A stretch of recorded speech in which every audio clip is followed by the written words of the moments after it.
যেহেতু প্ৰথম পৰ্যায়ৰ নিৰ্বাচনৰ দিন চমু চাপি আহিছে আৰু ইতিমধ্যে বিভিন্ন প্ৰান্তত পোষ্টেল বেলেটৰ জৰিয়তে ভোটদান প্ৰক্ৰিয়া আৰম্ভ হৈছে আৰু শোণিতপুৰ লোকসভা সমষ্টিৰ গহপুৰতো এইকেইদিন পোষ্টেল যি ভোটদান প্ৰক্ৰিয়া সেয়া আৰম্ভ হোৱা পৰিলক্ষিত হৈছে আৰু মই উপস্থিত আছোঁ শোণিতপুৰ লোকসভা সমষ্টিৰ গহপুৰৰ মিছামাৰী অঞ্চলত। মোৰ সতীৰ্থই দেখাব এই মুহূৰ্তত যিসকল বিষয়া কৰ্মচাৰী আহি উপস্থিত হৈছেহি আৰু ভোটদান প্ৰক্ৰিয়া ইতিমধ্যে তেওঁলোকে গহপুৰৰ বিভিন্ন প্ৰান্তত আৰম্ভ কৰিছে পোষ্টেল বেলেটৰ জৰিয়তে আৰু যিসকল বিশেষভাৱে সক্ষম আৰু যাৰ বয়স 85তকৈ বেছি হৈছে ঊৰ্ধৰ আৰু তেনেকুৱা ব্যক্তিসকলক আচলতে ঘৰে ঘৰে গৈ পোষ্টেল বেলেটৰ জৰিয়তে তেওঁলোকে ভোটদান প্ৰক্ৰিয়া আৰম্ভ কৰা পৰিলক্ষিত হৈছে আৰু বিভিন্নজনে সঁহাৰি জনাইছে এই ভোটদান প্ৰক্ৰিয়াত। সকলো আহিছে আপোনাৰ ওচৰলৈ আহিছোঁ, যিহেতু পোষ্টেল বেলেটৰ জৰিয়তে বিশেষভাৱে সক্ষম ব্যক্তিসকল আৰু 85 বছৰ ঊৰ্ধৰ ব্যক্তিসকলক আপোনালোকে ঘৰে ঘৰে গৈ পোষ্টেল বেলেটৰ জৰিয়তে ভোটদান প্ৰক্ৰিয়া আৰম্ভ কৰিছে, এনেকুৱা সঁহাৰি পাইছে? হয়, নমস্কাৰ।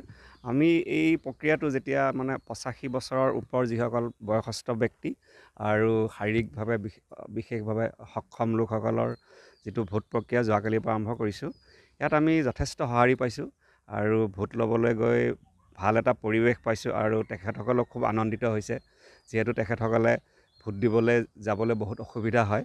এই সুবিধাটো নিৰ্বাচন আয়োগে ৰাইজক দিয়াৰ কাৰণে যথেষ্ট সুবিধা হৈছে আৰু আমাৰো এই কামটো কৰি বিশেষকৈ ভাল লাগিছে। আমি ধৰক মানুহৰ পৰিৱেশটো কেনেকুৱাত থাকে, তেওঁলোকৰ কি সেইবোৰ আমি দেখিছোঁ, দেখি পেলাই তেওঁলোকক এইখন সহায় কৰিব পৰাত আমাৰ মনটো ভাল লাগিছে। যিহেতু কেইবাটাও পঞ্চায়ত আছে গহপুৰত, প্ৰতিটো পঞ্চায়তে আপোনালোকে দল আমাৰ জন হিচাপে আছে, আমাৰ এটা জন 7টা টীম, মানে গহপুৰ সমষ্টিটোত 7টা টীম আছে, 7টা জন আছে, 7টা জন। আমাৰ 1 নম্বৰ জন। আমাৰ এই প্ৰক্ৰিয়া যোৱাকালিৰ পৰা আৰম্ভ হৈছে আৰু 10 তাৰিখলৈকে চলি থাকিব। নিশ্চয়, যোৱাকালিৰ পৰা আৰম্ভ হৈছে আৰু 10 তাৰিখলৈকে চলি থাকিব।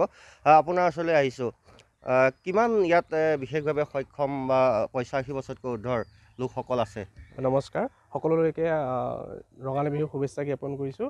আমাৰ যিহেতু ভাৰতবৰ্ষ এখন গণতান্ত্ৰিক দেশ, গতিকে প্ৰতিগৰাকী ভোটাৰে নিৰ্বাচনত অংশগ্ৰহণ কৰাটো বাধ্যতামূলক কৰিছে ভাৰতীয় নিৰ্বাচন আয়োগে। তাৰ সমান্তৰালভাৱে আমাৰ গহপুৰতো পোষ্টেল বেলটৰ আমাৰ যি প্ৰক্ৰিয়া, সেই প্ৰক্ৰিয়া ইতিমধ্যে আমাৰ 6 তাৰিখৰ পৰা আৰম্ভ হৈছে। যোৱাকালি আমি হেলেমত পোষ্টেল বেলটৰ যিখিনি ভোটাৰ্ছ আছিলে তেওঁলোকৰ ভোট আমি গ্ৰহণ কৰিলোঁ। আজি আমি মিছামাৰীলৈ আহিছোঁ। এই মিছামাৰীত আমি আজিৰ দিনটোত আমাৰ টাৰ্গেট আছে 16টা ভোট। এই 16টা ভোট আমি আজি সংগ্ৰহ কৰি আমি আমাৰ যি ষ্ট্ৰং ৰুম আছে তাত জমা দিব লাগিব। গতিকে এনেদৰে গোটেই প্ৰক্ৰিয়াটো 10 তাৰিখলৈকে চলি থাকিব আৰু আমি প্ৰতিগৰাকী ভোটাৰছলৈ আমি এই আহ্বান জনাইছোঁ, তেওঁলোকে যাতে এই নিৰ্বাচন প্ৰক্ৰিয়াত অংশগ্ৰহণ কৰে।